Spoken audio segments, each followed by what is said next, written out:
Miam da hot news ama puduna laksari. Ngasi hot news si miam na hata taba matam da kitang khang bada lu ga ba aduga taba da su yam interesting oi ga ba adumba ko ki news ama ne khanjai. Ai paudu ai tam tam na thamjara ke miam munna tabi ge ne khalle. Akoi funeral director saidana kangbu ama layaba. Makoi si kai nai kanda kanagumba ma asia na thokpa si matam da magi imung manungduna magi funeral service tawbu ngamdraba adoi tardi moina comment tore hai kanda mafam mama da sina thoa kanda funeral service ji tawhan geneba aduna sumba akugi asia na thokon dam da funeral service tawbu ngamdaba adubu laura kanda akoina tawge haina tawba kangbu amaneba funeral director saisi Sumai tawdana akogi America da United States da akogi laiba return to natural funeral home ko bom khak laiba hariba return to natural funeral home haija masi kanagi no hai kanda John Halford ki magi nupi gi neba aduga John Halford sina kariona laiba funeral director so da laiba aduga azuki John Halford sina as a funeral director moina thabuk tarok pasima tamyam kuire aduga handaksi chauba fraud nama mana torambasi police na fare ma madudi keno aikanda mana 191 haibatare victims haibadi 191 asibase machimana poloiramdre Poloire na hajin la kanda da poloi bagi figa si thidoi ne bako adu mana poloire na hajin la kanda poloi ramdra aduga gi victim sing sigi asiba sing sigi imung manung na di siba sing sigi poloire haidana dharma ka mari le ne bathorok thorom me ama pangthok tan loi na khram ne bo adai de hujik si mathang khangna raktana gi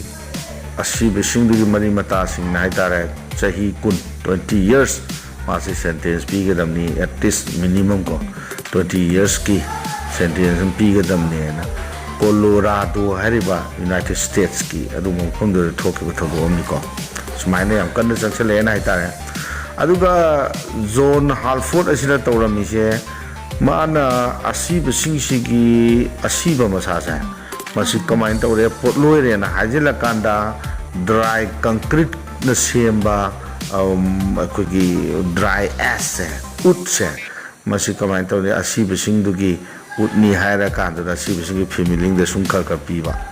sineba mana tawre mise tasena asiba de potloi daba mafam amada mana ko losalaga namsalaga thamam bhai tare karigino haita ga de khoina masi matang si do fom kitang am pusara ke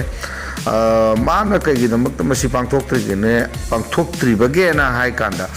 masi pangthok tabagi maram chi mamam lai masida ritual activities mamam changeba adi dharma gi dusin gusing mamam mana ne kadorini staff mamam mana tham gadorini madugi tonga tonga facility mamam Potloibda changbai tara tham gadorini aduga ekoi transportation gi port mafam da putok pujin mana loi tawdoni paperwork mamam mana sem doni legal loi mong da ko adu coffin sing sem gadoini adagi magi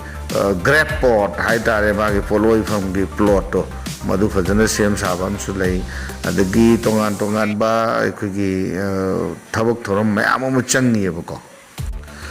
adagi death certificate ke si sem doi ni mana ko mam si sem matam da pasa mam changi ba magi mai ke dagi su puthok doi ne ba du tongana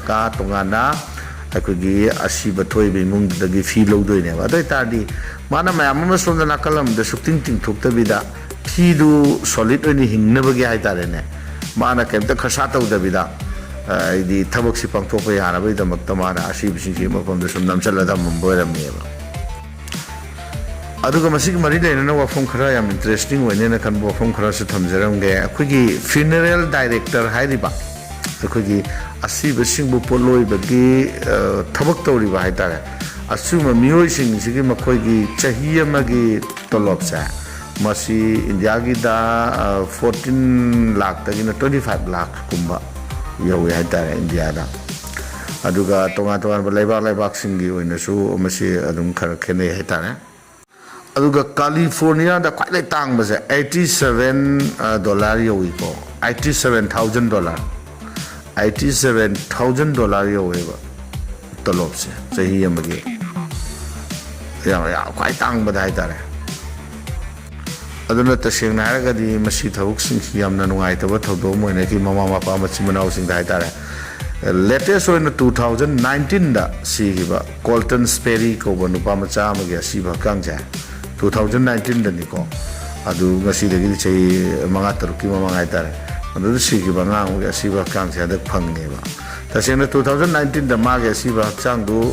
ko gi funeral service ke loidana magi utka do lodana tawfam thokpasing haidi tawkram ne ba ko magi ritual sing hai tare dharma ko mari le ba thok tro mama pa thokram ni